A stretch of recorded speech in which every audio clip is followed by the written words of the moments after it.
God almost certainly does not exist. But if it does, and it is all-knowing, meaning it knows everything that ever was, is, and ever will be, then it is responsible for all of the evil in the universe.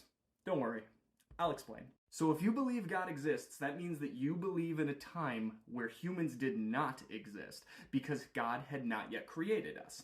At that point in time, an all-knowing God would know for a fact that if it did create humans, they would be evil.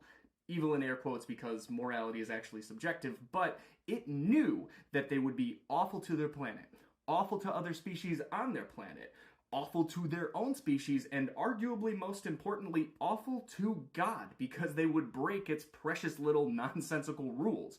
But God still created us. Here's an example to consider.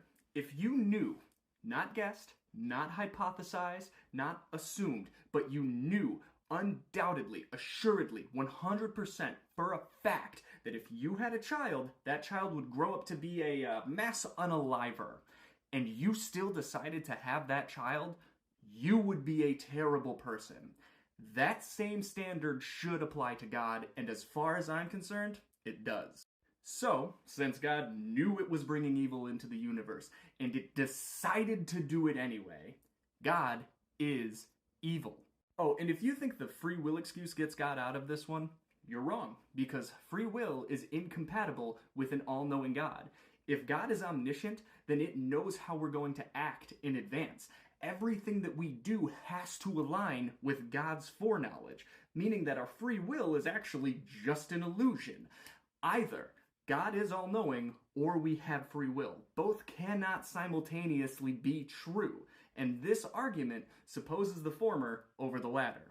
The only way that the free will excuse actually works here is if God is not all-knowing. So, if you're willing to admit that your God is not as powerful as you ascribed it to be, then, and only then, will the free will excuse be applicable. But again, this video was about a God that is all-knowing.